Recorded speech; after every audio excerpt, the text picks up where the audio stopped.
தேவன் அநேக வாக்குத்தத்தங்களை நமக்கு வேதத்தின் மூலமாக தந்திருக்கிறார். எல்லா வாக்குத்தத்தங்களும் நமக்கு சொந்தமானது தான். அவரை ஏற்றுக்கொண்ட எத்தனை பேர்களோ அத்தனை பேர்களும் ஒரு பிள்ளைகளாகும்படிக்கு அவர் அதிகாரம் கொடுத்திருக்கிறார் என்று சொன்னது போல அவரை நாம் ஏற்றுக்கொண்டிருந்தோமானால் எல்லாவற்றையும் நமக்கு அவர் நினைச்சிருக்கார், சுதந்திரமாய் தந்திருக்கிறார். தகப்பன் தன் பிள்ளைகளுக்கு இறங்குவது போல ஆண்டவர் நமக்கு இரக்கம் காட்டியிருக்கிறார். அப்படிப்பட்ட நல்ல தேவனை நாம் பெற்றிருக்கிறோம். வாக்குத்தத்தங்கள் என்று சொல்லும் பொழுது அநேக வாக்குத்தத்தங்கள் அப்போஸ்தலனாகிய பவுல் நிருபத்தில் எழுதும் பொழுது நம்முடைய எல்லாம் கிறிஸ்து இயேசுவுக்குள் ஆம் என்றும் ஆமேன் என்றும் இருக்கிறது. எல்லா வாக்குத்தத்தங்களும் இயேசு கிறிஸ்துவுக்குள் ஆம் என்றும் ஆமேன் என்றும் இருக்கிறது என்றுதான் அப்போஸ்தலனாகிய பவுல் சொல்கிறார். தேவனுடைய வார்த்தை நமக்கு இந்த நாளிலே ஒரு ஜீவனையும் ஒரு பலத்தையும் அதை தருகின்றது. கடந்த வருடத்திலே திரும்பி பார்க்கும் பொழுது எத்தனையோ தேவனுடைய வார்த்தைகள் நம்மை உயிர்ப்பித்திருக்கிறது. சங்கீதக்காரன் சொன்னது போல என் ஆத்துமா மண்ணோடு ஒட்டி கொண்டிருக்கிறது நம்முடைய வசனத்தின்படி என்னை உயிர்ப்பியும் என்று சொன்னது போல நம்முடைய சூழ்நிலை நிமித்தமாக, நோய் நிமித்தமாக, பிரச்சனை நிமித்தமாக அப்பொழுது தேவனுடைய வார்த்தை நமக்கு நேராக வரும் பொழுது அது நம்மளை என்ன செய்யணும், உயிர்ப்பித்திருக்கிறது. அது உற்சாகமூட்டி இருக்கிறது. ஏனென்றால் தேவனுடைய வார்த்தை அது வல்லமை உள்ளது. இதனால் இந்த வார்த்தையை நாம் விசுவாசிக்கும் பொழுதுதான் நிச்சயமாகவே நாம் அதை என்ன செய்வோம் என்றால் சுதந்திரித்துக் கொள்வோம். நாம் சில நேரங்களிலே நாம் சோர்ந்து போய் இருக்கும் பொழுது சபையிலே வருகிற வார்த்தைகள் என்றால் தனிப்பட்ட சகோதர சகோதரிகள் நமக்கு சொல்லுகிற தேவனுடைய வார்த்தைகள் வந்து நம்மளை என்ன செய்யணும்னா புடமிட்டு இருக்கிறது. அதேபோல் சூழ்நிலைகள் மாறும் பொழுது, இல்லை என்றால் நாம் பிரயாணம் பண்ணும் பொழுதோ, இல்லை என்றால் தெருக்களை நடந்து செல்லும் பொழுதோ திடீரென்று நான் இப்படியாக சிந்தித்திருக்கிறேன். ஒரு நாள் அப்படியாக போய்கொண்டிருக்கும் பொழுது ஒரு காரிலே பின்னாலே ஒரு வசனம் எழுதியிருந்தது. அந்த வசனத்தை பார்த்தவுடன் எனக்கு அது உற்சாகத்தையும் தைரியத்தையும் தந்தது. எவ்வளோ வேத வாக்கியங்கள் பார்த்துருக்கிறோம், ஆனால் தேவன் எப்படியாவது எந்த விதத்திலேயாவது அவர் நம்ம நடத்த அவர் சித்தமுள்ளவராக இருக்கிறார். அப்படி என்றால் தேவனுடைய வார்த்தைகள் அதை நம்ம நினைச்சுன்னா உயிர்ப்பிக்கிறது. அப்படி என்றால் கிறிஸ்து இயேசுக்கள் ஆம் என்றும் ஆமீன் அப்படி என்ற எல்லா வாக்கு தத்தங்களும் நமக்கு சொந்தமானது. அதை நான் என்ன செய்ய வேண்டும் என்றால் விசுவாசிக்க வேண்டும். அப்போ விசுவாசிக்கும் பொழுது தான் நான் அதை என்ன செய்ய முடியும் என்றால் பெற்றுக்கொள்ள முடியும். இயேசு கிறிஸ்து அதான் சொல்கிறார். ஒரு குருடனையோ இல்லை என்றால் ஒரு வியாதியனை பார்க்கும் பொழுது என்னை விசுவாசிக்கிறாயா என்று தான் கேட்கிறார். அப்படி என்றால் விசுவாசிக்கிறவனுக்கு எல்லாம் கூடும் என்று சொல்லப்படுகிறது. அப்படி என்றால் தேவனுடைய வார்த்தைகள் எனக்கு நேராக வரும் பொழுது நான் அதை விசுவாசிக்கும் பொழுது உண்மையாகவே நான் அதை பெற்றுக்கொள்கிறேன். தேவனுடைய வார்த்தையை ஒன்றும் நாம் வாசிக்கும் பொழுது அது உயிருள்ள வார்த்தைகள். வேதம் சொல்கிறது, வானமும் பூமியும் ஒளிந்து போனாலும் தேவனுடைய வார்த்தைகள் ஒரு நாளும் ஒளிந்து போவதில்லை. அப்படி என்றால் இந்த வார்த்தை ஒரு நாளும் அது ஒளிந்து போகாது. இந்த வார்த்தை எனக்குள்ளாக என்ன செய்யும், அதை என்ன செய்யணும், கிரியை செய்ய வேண்டும். அதை நான் என்ன செய்ய வேண்டும், அப்படியே நான் விசுவாசிக்கும். ஏனென்றால் தேவனுடைய வார்த்தை உண்மை உள்ளது. அப்படி என்றால் நான் விசுவாசிக்கும் பொழுது நிச்சயமாகவே அது எனக்குள் என்ன செய்ய வேண்டால் கிரியை செய்யும். அப்படி என்றால் தேவனுடைய வாக்கு தத்தங்களை குறித்து எந்த விதத்திலும் யாக்கோபு சொன்னது போல சந்தேகப்படாமல் நாம் அதை விசுவாசிக்கும் பொழுதுதான் அந்த வார்த்தையானது நமக்குள்ளே கிரியை செய்கிறது. ஒரு குடனையோ ஒரு முடவனையோ பார்த்து ஆண்டவர் நீ எழுந்து நட என்று சொல்லும்போது அவன் உடனே எழுந்து நடக்க வேண்டும். அப்பொழுதுதான் அங்கே என்ன செய்ய ஒரு கிரியை நடப்பிக்கிறதை பார்க்கணும். அப்படி என்றால் தேவனுடைய வார்த்தை வரும்பொழுது உடனே நான் என்ன செய்ய வேண்டும், அந்த வார்த்தையை பிடித்து நான் என்ன செய்ய வேண்டும் என்று சொல்லி நான் எழுந்திருக்கும் பொழுது தான் அந்த வார்த்தையானது எனக்குள்ள என்ன செய்யும், கிரியை செய்யும். இப்பொழுது கர்த்தருடைய நாம மகிமைக்கென்று உபாகமம் புஸ்தகம்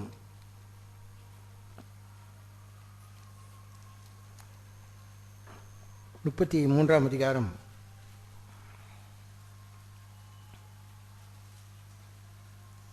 உபாகமம் புஸ்தகம் 33ஆம் அதிகாரம் கடைசி வசனத்தை வாசிக்கிறோம். உபாகமம் 33 கடைசி வசனம்.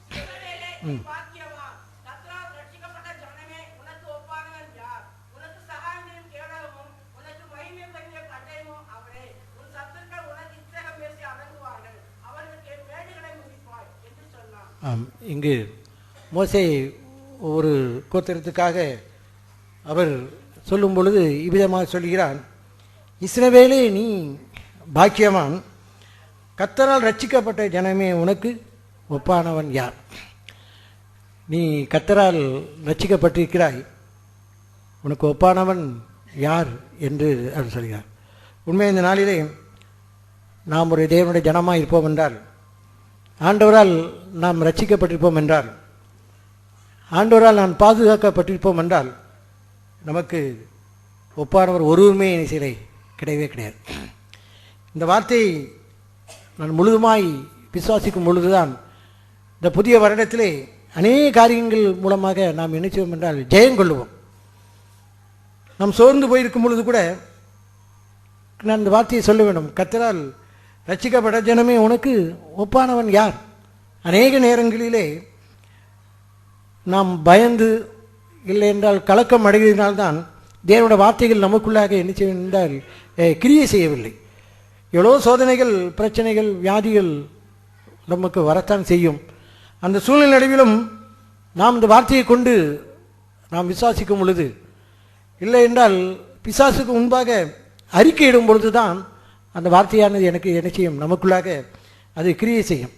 அதுதான் இங்கே மோசே சொல்லும் பொழுது, கர்த்தரால் ரட்சிக்கப்பட்ட ஜனமே உனக்கு ஒப்பானவன் யார்? நமக்கு ஒப்பானவர் ஒருவரும் இல்லை. அப்படின்னா நான் ஆண்டவரால் ரட்சிக்கப்பட்டிருக்கிறேன். இந்த ஆண்டவர் யார்? அவர் வாசித்த சங்கீதத்தை போல அவர் வானத்தையும் பூமியும் உண்டாக்கின தேவன், அவர் சர்வ வல்லமுள்ள தேவன். அவர் என்னை எண்ணிச்சிருக்கார், ரட்சித்திருக்கிறார், என்னை விடுவித்திருக்கிறார். அப்படி என்றால் நான் இந்த நாளிலே ஒரு தைரியம் பெற்றவனாக விசுவாசத்தோடு இந்த புதிய ஆண்டிலே நான் என்ன செய்ய வேண்டும் என்றால் பிரவேசிக்க வேண்டும். நான் இப்படியாக சிந்திக்கும் பொழுது இப்படி தான் நான் சிந்தித்து பார்த்தேன். நாம் வேலை செய்கிற இடத்துலையோ, இல்லை என்றால் நாம் இருக்கிற குடும்பத்திலேயோ, இல்லை என்றால் நம்முடைய தெருவிலையோ, எங்கே இருந்தாலும் மற்ற மனுஷரை போல ஒரு கலக்கமோ, ஒரு துக்கமோ, ஒரு பாரமோ நமக்குள்ளே நினைச்சக்கூடாது என்றால் இருக்கவே கூடாது. ஏனென்றால் நாம் ஆண்டவரால் நினைச்சிருக்கோம், ரட்சிக்கப்பட்டிருக்கிறோம். அப்படி என்றால் நமக்கும் அவர்களுக்கும் ஒரு வித்தியாசம் இல்லாமலே போய்விடுகிறது. நான் ஆண்டவரால் ரட்சிக்கப்பட்டிருக்கிறேன், நான் ரட்சிக்கப்படாதது போல நான் மற்றொரு மனுஷரை போல ஒரு துக்கமோ ஒரு பாடு நிறைந்தன இருக்கும் பொழுது என்ன செய்ய வேண்டும் என்றால் சாத்தான் நம்மளை எளிதிலே வஞ்சித்து விடுவான். அப்படி என்றால் நான் இந்த வார்த்தையை நான் என்ன செய்ய வேண்டும் என்றால் நான் அறிக்கையிட வேண்டும். என் ஆவினாலே என்ன செய்ய வேண்டும்? அறிக்கையிட வேண்டும். எனக்கு ஒப்பானவர் ஆண்டவர் என்னோடு கூட இருக்கிறார், எதை குறித்தும் எனக்கு என்ன இல்லை, பயம் இல்லை. ஒரு வேலை செய்கிற இடத்துல ஒரு பிரச்சனை நடக்கும் பொழுது அங்கே அத்தனை பேரும் ஒரு 25-30 பேர் இருக்கும் பொழுது அந்த 30 பேருக்குள்ளே இருக்கிற கலக்கம் எனக்குள்ள என்ன செய்யக்கூடாது, வரவே கூடாது. ஏன் அப்படின்னா நான் ஆண்டவரால் நான் நினைச்சிருக்கேன், ரட்சிக்கப்பட்டிருக்கேன். எனக்கு ஒப்பானவன் யார்? நான் அதை கண்டு எண்ணிச்சிட்டா பயந்துருந்தேன்னா நான் ஆண்டவரால் எண்ணிச்சல, ரட்சிக்கப்படலை. அப்படி என்றால் நான் ஒரு பாக்கியவானாக எண்ணிக்க முடியாது, மாறவே முடியாது. அதே போல தான் நம்முடைய சூழ்நிலை ஒவ்வொன்றிலும் நமக்கு வருகிற வியாதிகளையோ பிரச்சனைகளையோ ஏற்றுக்கொள்ள முடியாத தன்மை, கசப்பு, இவை எல்லாத்தையும் பார்க்கும் பொழுது நான் தேவனாலே நான் நினைச்சிருக்கிறேன், ரட்சிக்கப்பட்டிருக்கிறேன். அப்படின்னா மற்ற மனுஷரை போல நான் ஜீவித்து கொண்டிருந்தேன். ஆனால் நான் ஏதோ தேவனை அறியாத ஒரு அஞ்ஞானியை போல மூடனை போல இருக்கிறேன் என்று சொல்லி தான் அர்த்தம். அப்படி என்றால் ஆண்டவர் என்னை ரட்சித்து இருக்கிறார், எனக்கு ஒப்பானவர் யாருமே இல்லை. அப்படி என்றால் நாளில் தேவன் என்னை ரட்சித்திருக்கிறார், தேவன் என்னை செய்ய என்னை விடுவித்திருக்கிறார் என்று சொல்லி அந்த விசுவாசம் நமக்குள்ளாக எப்பொழுதுமே இருந்து கொண்டே இருக்க வேண்டும். பின்ன பார்க்கிறோம், உனக்கு சகாயம் செய்யும் கேடகமும் உனக்கு மகிமை பொருந்திய பட்டயமும் அவரே. உனக்கு சகாயம் செய்யும் கேடகம், சகாயம். ஒரு வீரன் அப்படின்னு இருக்கும் பொழுது அந்த வீரனுக்கு என்ன வேணும்னா கேடகமும் பட்டயம் தான் வேணும். எந்த விதத்திலும் ஒரு கேடகமும் பட்டயம் இல்லை அப்படின்னா அவங்க ஒரு வீரனே கிடையாது. ஏன்னா என்றால் ஒரு நாட்டை எதிர்த்து போரிடும் பொழுது ஒரு வீரன் என்ன செய்ய வேண்டும் என்றால் தனக்கு ஒரு கேடகத்தை வைத்துக் கொள்ள வேண்டும், தனக்கு ஒரு பட்டயத்தை வைத்துக் கொள்ளும் பொழுது தான் எதிரிலிருந்து அவன் என்ன செய்ய முடியும், பாதுகாத்து கொள்ள முடியும். இங்கே ஆண்டவர் சொல்கிறார், உனக்கு சகாயம் செய்யும் கேடகம். உனக்கு சகாயம் செய்கிற கேடகமாய் அவர் என்ன செய்கிறார், இருக்கிறார். எல்லா சூழ்நிலையிலும் நமக்கு இரக்கம் பாராட்டுவதற்காக, கிருபை செய்கிறதுக்காக அவர் என்ன செய்கிறார், சகாயம் செய்யும் கேடகமாய் இருக்கிறார். அப்படி என்றால் அவர் எனக்கு என்ன செய்கிறார் என்றால் எல்லா சூழ்நிலையிலும் அவர் எனக்கு எப்படி இருக்கிறார், பாதுகாப்பாக இருக்கிறார். எல்லா சூழ்நிலையும் எதிரி எய்கிற அம்புகள் ஒவ்வொன்றும் என்மேல் படாதவாறு ஆண்டவர் என்ன செய்கிறார் என்றால் பாதுகாத்துக் கொள்கிறார். அதோடு மட்டுமல்லாமல் உனக்கு மகிமை பொருந்திய பட்டயமும் அவரை. பழைய ஏற்பாட்டில் வாசிக்கும் பொழுது நான் இப்படி சிந்தித்தேன், உனக்கு மகிமை பொருந்திய பட்டயமும் அவரை என்று சொல்லும் பொழுது ஒரு பட்டயம் நம்மிடத்தில் இல்லாவிட்டால், ஒரு வீரனுக்கு இல்லாவிட்டால் அவனுடைய வாழ்க்கையே முடிந்தது தான். ஒரு பெரிய ராஜாக்கெல்லாம் இருப்பார்கள். சவுல் ராஜாவை பற்றி பார்க்கும் பொழுது அவன் எதிரி நாட்டோடு பெலிஸ்தரோடு போராடி கொண்டிருக்கும் கடைசியாக அவனுடைய பட்டயம் இல்லை, சாவு வருகிறது என்று சொன்ன உடனே அவன் என்ன செய்யறான்ல, இனி என்னுடைய மகிமையெல்லாம் போய்விட்டதே என்று சொல்லி பக்கத்தில் இருக்கிற பார்த்து என்னை நினைச்சி குத்தி என்னை கொன்று விடு என்று சொல்கிறான். நான் இப்படி தான் சிந்தித்தேன். தேவன் நமக்கு பட்டயமாக இருந்து அவர் நமக்கு எப்படி இருக்காருன்னா மகிமை பொருந்திய பட்டயமாக இருக்கிறார். அவர் என்ன செய்கிறார்னா எனக்கு பட்டயமாக இருந்து என்னுடைய மகிமையை இழக்காதபடி, தேவனுடைய பிரசன்னத்தை இழக்காதபடி, தேவனுடைய கிருபை இழக்காதபடி அவர் எப்பொழுதும் எனக்கு என்ன செய்கிறார்னா பட்டயமாய் என்னை செய்கிறார் இருக்கிறார். இன்னொரு மொழிபெயர்ப்பில் இப்படி சொல்லப்பட்டிருக்கிறது, உனக்கு மகிமை பொருந்திய பட்டயமும் அவரே என்று சொன்னது போல அதில் என்ன சொல்லியிருக்கின்றால் தேவன் உனக்காக என்ன செய்வார் என்றால் யுத்தம் பண்ணுவார் என்று சொல்லப்படுகிறது. தேவன் உனக்காக என்ன செய்வார், யுத்தம் பண்ணுவார். அப்படி என்றால் நாம் சும்மா இருந்தால் போதும், தேவன் நமக்காக என்ன செய்வார் என்றால் யுத்தம் பண்ணுகிற தேவனாக. அப்படி என்றால் இப்படிப்பட்ட தேவனை நான் பெற்றுக்கொண்டிருக்கும் பொழுது நான் எதை குறித்தும் என்ன செய்ய வேண்டியதில்லை, கவலைப்பட வேண்டியதில்லை. ஏனென்றால் நான் தைரியமாய் சொல்ல வேண்டும், நான் ஆண்டவரால் ரட்சிக்கப்பட்டிருக்கிறேன், எனக்கு ஒப்பானவன் ஒருவருமே இல்லை, தேவன் என்னோடு கூட இருக்கிறார், எதற்கும் நான் பயம் இல்லை. ஆகவே தான் அப்போ சில எபிரேயாக்கின்னு சொல்லும் பொழுது எபிரேயர் 13:5 பார்க்கிறோம், கர்த்தர் எனக்கு சகாயர், மனுஷன் எனக்கு என்ன செய்வான் என்று சொல்லலாமே, நீங்கள் என்ன செய்யுங்க, தைரியம் கொண்டு தைரியம் கொண்டு அந்த வசனத்தை பார்க்கிறோம். எபிரேயர் 13:5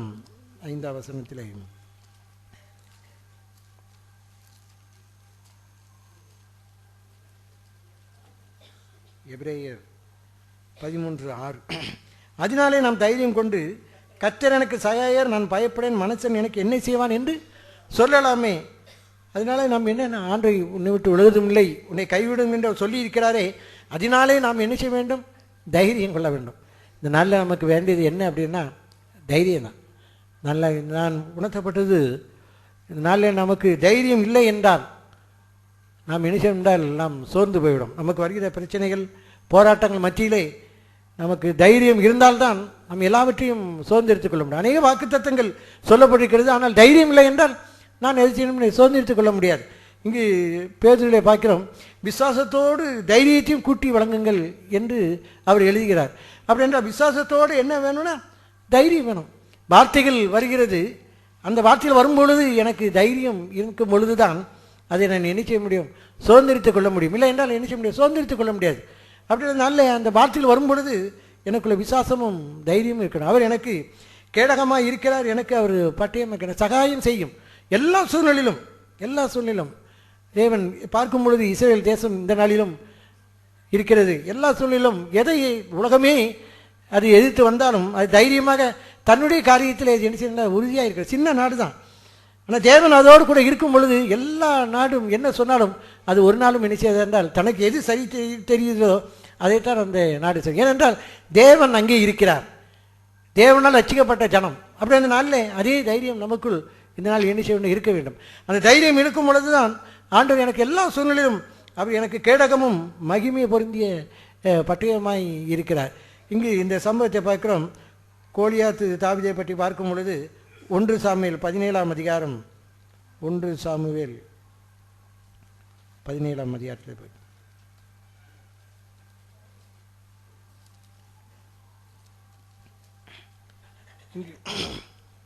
இந்த பெலிஸ்தனாகிய கோலியாத்து 40 நாள் காலையும் மாலையும் வந்து அவர்களுக்கு முன்பாக நின்று அவன் சொல்கிறான், சத்தமிட்டு சொல்கிறான், உங்களில் யார் என்னோடு கூட போரிட்டு ஜெயிக்க முடியும்? அப்படி ஜெயிப்பார்கள் நான் உங்களுக்கு அடிமை, நாங்கள் ஜெயித்தால் நீங்கள் எங்களுக்கு அடிமை என்று சொல்லி ஒரு பெரிய போராட்டமான சூழ்நிலை தான். அப்பொழுது வேதம் அப்படியே சொல்கிறது, சவுலும் அவன் என்ன செய்தானாம், கலங்கி கொண்டிருந்தான் என்றுதான் சொல்லப்படுகிறது. 1 சாமுவேல் 17 11 சவுலும் இஸ்ரவேல் அனைவரும் அந்த பெலிஸ்தனுடைய வார்த்தையை கேட்டு கலங்கி மிகவும் பயப்பட்டார்கள். அந்த பெலிஸ்தனுடைய வார்த்தையை கேட்ட உடனே அனைவரும், சவுலும் என்று ஏன் சொன்னால் அவன் பெரிய ராஜா, தாவீது அவரை பற்றி சொல்லும் பொழுது உன்னை மாதிரி பெரிய ராஜாவை நினைச்சது கிடையாது என்று, அவ்வளோ பெரிய ராஜா, அநேக பட்டணங்களை வீழ்த்தினவர். ஆனால் வேதனை எல்லாம் கலங்கி பயப்படுதாங்க. ஆனால் அங்கே ஒரு மனிதன் இருந்தான், அவன் தான் தாவீது. அவன் என்ன என்று பார்க்க தன் சவுலை பார்க்க வரும்பொழுது தான் அது நடந்த சம்பவத்தை கேட்கும் பொழுது அவன் சொல்கிறதை பாருங்கள். அதே அதிகாரம் 36 வாசிக்கிறேன். அந்த சிங்கத்தையும் அந்த கரடியையும் உம்முடைய அடியானாகிய நான் கொன்றேன், விருத்த சேதனமில்லாத இந்த பெலிஸ்தனும் அவர்களில் ஒன்றை போல் இருப்பான், அவன் ஜீவனுள்ள தேவனுடைய சேனைகளை நிந்தித்தான். எப்படி ஒரு சிங்கத்தையும் ஒரு கரடியும் நான் கொன்றேனோ, விருத்த சேதனமில்லாத இந்த பெலிஸ்தனும் அவர்களில் ஒன்றே போல் தான் இருப்பான். இவன் பெரிய பராக்கிரமன் என்று சொல்லி அவனை குறித்து அவன் வர்ணித்திருக்கிறது. அவன் எவ்வளோ உயரமாக இருப்பான், அவனுடைய பட்டயம் எவ்வளோ இருக்கும், அவனுடைய ஈட்டி எவ்வளோ இருக்கும், அவனுடைய கிரீடம் எவ்வளோ இருக்குன்னு சொல்லி வேதத்தில் அநேக காரியங்கள் சொல்லப்பட்டிருக்கு. மகா பராக்கிரமசாலி தான். ஆனால் அவனுக்கு பார்க்கும் பொழுது நான் சிங்கத்தை கரடியை வீழ்த்துவது போல இந்த பெலிஸ்தன் அவைகளில் போல ஒன்றாக தான் இருப்பான். ஆனால் இன்றைக்கி நமக்கு பார்க்குற காரியங்கள் அவ்வளவும் பெருசு பெருசாகவே நமக்கு தெரியுது. பிரச்சனைன்னு பெருசாக தெரியுது, வியாதின்னு பெருசாக தெரியுது, சூழ்நிலை கண்டு பெருசாக தெரியுது. ஏன் அப்படின்னா அந்த தாவீது அவன் சொல்கிற வார்த்தையை பிந்தின வசனம் பார்க்குறோம். 17ஆம் அதிகாரம் 45ஆம் வசனத்தை வாசிக்கிறேன். அதற்கு தாவீது பெலிஸ்தரை நோக்கி, நீ பட்டயத்தோடும் ஈட்டியோடும் கேடகத்தோடும் என்னிடத்தில் வருகிறாய், நானோ நீ நிந்தித்த இஸ்ரவேலுடைய இராணுவங்களின் தேவனாகிய சேனையுடைய கர்த்தரின் நாமத்தினாலே உன்னிடத்து வர. நீ என்ன பட்டயம் ஈட்டி எடுத்து எல்லாம் வர, ஆனால் நான் நிந்தித்த இஸ்ரவேலின் தேவனாகிய நாமத்தை கொண்டு தான் என்ன செய்கிறேன், வருகிறேன். ஆகவே நீ எம்மாத்திரம் இந்த இத்தனை கர்த்தர் உன்னை என் கையில் நினைச்சவர் ஒப்பு கொடுப்பார். அந்த விசுவாசம் அவனுக்குள்ள இருந்தது. அவனுடைய சூழ்நிலை கண்டு அவன் பயப்படுற அந்த பெலிஸ்தனும் அதே போல் ஒன்று இருப்பான். அப்படின்னா நமக்கு அந்த விசுவாசம் இருக்கிறதா? அதான் தாவீதுக்கு அந்த விசுவாசம் இருக்கும் பொழுது தான். ஆனால் எந்த ஜனங்களுக்கு இல்லை. இஸ்ரவேல் வேதம் அப்படின்னு சொல்கிறது, சவுலும் இஸ்ரவேல் ஜனங்கள் எல்லாரும் பயந்துருக்காங்க. அப்படி என்றால் அந்த வார்த்தையை அவன் விசுவாசித்தான். தேவன் ஒரு ஜீவனுள்ள தேவன். அவன் என்ன செஞ்சான், ஜீவனுள்ள தேவனை நிந்திக்கிறதுக்கு இந்த பெலிஸ்தன் எம்மாத்திரம். அவங்களெல்லாம் பேச மாட்டாத நடக்க மாட்டாத தெய்வத்தை அவங்க வணங்குறாங்க. ஆனால் நம்முடைய தேவன் ஜீவனுள்ள தேவன். அப்படி என்றால் நம்முடைய வாழ்க்கையிலே சில காரியங்களை நாம் செய்யும் பொழுதுதான் நம்முடைய ஆண்டவர் ஜீவனுள்ள ஆண்டவராக இருக்கிறாரா என்று சொல்லி நாம் என்ன செய்ய வேண்டும் என்றால் வெளிப்படுத்த வேண்டும். மற்ற மனுஷரை போல நாமும் துக்கித்து புலம்பிக் கொண்டு இருந்தால் இந்த வசனம் எல்லாம் நமக்கு நினைச்சாது சொந்தமாக. அப்படியே உணர்த்தப்பட்டேன்.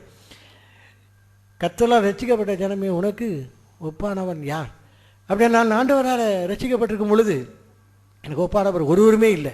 அப்படியே அந்த பூமியில் நான் வாழ்கிற நாட்கள் எல்லாம் எங்கே இருக்கிறேனோ அங்கே நான் நினைச்சேன்னா தைரியமாக இருக்கணும். தேவனோட வார்த்தையை கொண்டு நான் நினைச்சேன் பலப்படணும். சூழ்நிலையை கொண்டு நினைச்சக்கூடாது, அஞ்சவே கூடாது. எல்லா சூழ்நிலையிலும் பிரச்சனையே தாறுமாறாக போய் கொண்டு இருந்தாலும், வேலை செய்கிற இடத்துலையோ குடும்பத்திலேயோ எவ்வளவு தாறுமாறாக போனாலும் இந்த வசனம் எனக்கு தெரியும். ஆண்டவர் எனக்கு எப்படி இருக்காருன்னா சகாயம் செய்யும் கேடகமாக இருக்கிறார். எல்லா சூழ்நிலையிலும் சகாயம் செய்யும் கேடகமாக இரக்கம் பாராட்டுவார். அந்த சூழ்நிலைகள் எப்படி வருதோ அதுக்கு தகுந்த போல தேவன் எனக்கு கேடகமாக இருந்து எல்லா சூழ்நிலும். அப்படி என்றால் நம்முடைய நம்பிக்கையும் நம்முடைய விசுவாசமும் அது தைரியமாக இருக்கும்பொழுது தாவீதை போல இந்த பெலிஸ்தர் அவைகளை போல் ஒன்று இப்போ ஈஸியாக சொல்கிறான். நான் எப்படி சிங்கத்தை கரடியை கொண்டேனோ அதே போல் ஈஸியாக சொல்கிறேன். ஏன் அப்படின்னா என்னுடைய உள்ளத்தில் இருக்கிறது யாருன்னா ஜீவனுள்ள தேவன். நான் ஆராதிக்கிற தேவன் ஜீவனுள்ள தேவன். இன்றைய தினம் அவர் உன்னை நினைச்சுவார், கையில் ஒப்பு கொடுப்பார். இன்றைய தினம் ஆண்டவர் இந்த பிரச்சனையை எனக்கு நினைச்சுவார், தீர்த்து வைப்பார் என்று சொல்லி அந்த விசுவாசம் நமக்குள்ள இருக்கும் பொழுது தான் வார்த்தையில் எனக்கு நிச்சயம் கிரியை செய்யும் தேவனுடைய சித்தம் நம்முடைய வாழ்க்கை நடைபெறும். அதே இது அதிகாரத்தை பார்க்கிறோம். உபாகமம் 33ஆம் அதிகாரம் 29 பின்பாகத்தை வாசிக்கிறேன். உன் சத்துருக்கள் உனக்கு இச்சகம் பேசி அடங்குவார்கள்.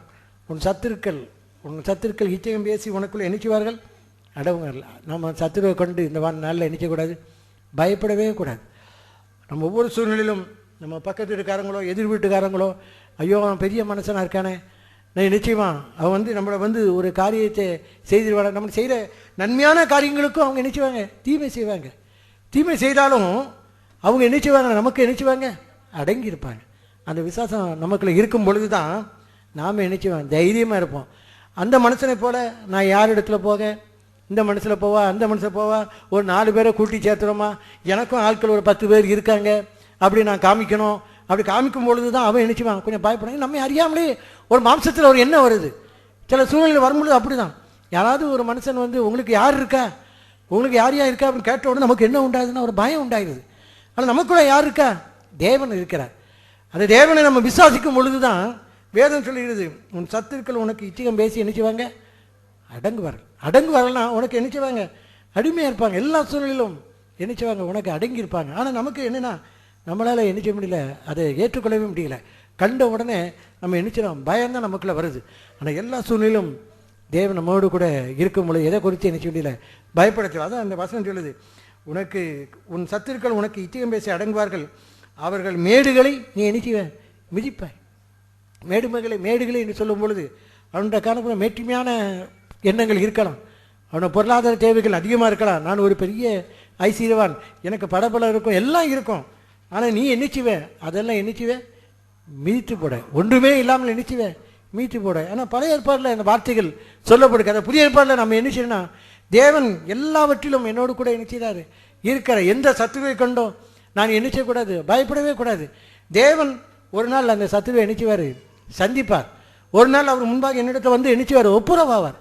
சில சகோதரர்களுடைய வாழ்க்கையை பார்க்கும் பொழுது நான் இப்படியே சிந்திச்சிருக்கிறேன். வேலை செய்கிற இடத்துலையோ குடும்பத்திலேயோ அவர்களுக்கு எதிரிட்டு அநேக காரியங்களை பேசுவார்கள். ஆனால் அந்த சகோதரர்கள் ரொம்ப அமைதியாக தேவனையே சார்ந்து பொறுமையாக இருக்கும் பொழுது கொஞ்ச நாட்கள் ஆன உடனே திரும்ப அதே ஆட்கள் வந்து அவங்ககிட்ட வந்து நினைச்சாங்கன்னா மன்னிப்பு கேட்பாங்க, ஒப்புறவங்க. எவ்வளோ பெரிய மனசனாக இருந்தாலும், எவ்வளோ பெரிய வசதியாக இருந்தாலும் அவங்க வந்து இவங்ககிட்ட வந்து நான் ஏதோ தெரியாதனமாக உங்களை நினைத்துட்டேன், நான் இப்படிலாம் உங்களை சிந்தித்து உங்களுக்கு விரோதமாக எவ்வளோ காரியங்கள் செய்திருக்கேன், என்னை மன்னித்துக்கொள்ளுங்க. அதுதான் அடங்குறது. ஒரு நாள் நினைச்சுவாங்க, அடங்குவாங்க. ஆனால் நாம் நினைச்சுன்னா சும்மா இருக்கணும். ஆண்டா தான் சொல்ல, நீ நினைச்சி சும்மா இரு, நான் உனக்காக நினைச்சுவேன், யுத்தம் பண்ணுவேன்.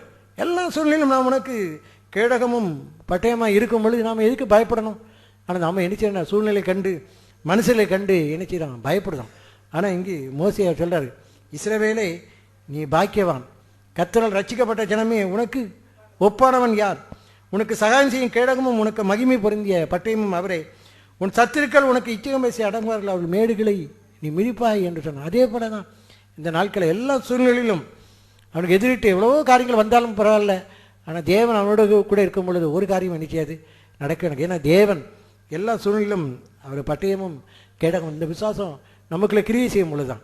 இந்த தாவீதை போல தாவீதின் கூட சகோதரர்கள் அநேகர் இருந்தாலும் தாவீதுக்குள்ளே என்ன அப்படின்னா கிறிஸ்து அங்கே இருந்தார், தேவன் அங்கே இருந்தார். அவர் என் மேய்ப்பராக இருக்கிறார், நான் நினைச்ச மாட்டேன், தாழ்ச்சி அடைய மாட்டேன், நான் மரணங்களிலும் பள்ளத்தாக்கில் நடந்தாலும் பொல்லாப்புக்கு பயப்பேன், ஏன்னா தேவரின் என்னோடு கூட இருக்குது. அந்த விசுவாசம் அவனுக்குள்ள இருக்கும் பொழுது அந்த பெலிசனை பார்த்த உடனே அவனுக்கு ஒன்றுமே தெரியல. ஆனால் மற்ற ஜனங்கள் அவங்க கலங்கி பயந்து திகைச்சி இருந்தாங்க. ஆனால் அவன் நினைச்சான், விசுவாசித்தான், ஜீவனுள்ள தேவன் என்னோடு கூட இருக்கிறார்.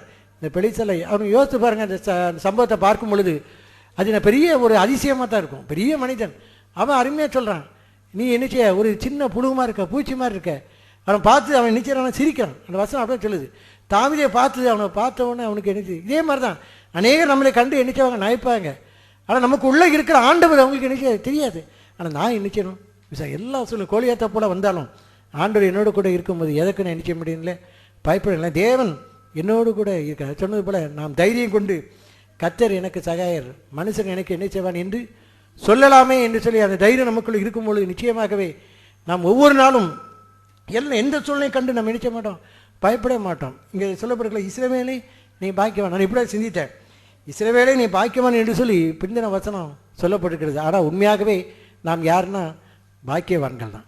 இதை நம்ம விசுவாசிக்கிறோமா? நான் அதனால் இப்படி தான் சிந்தித்தேன்.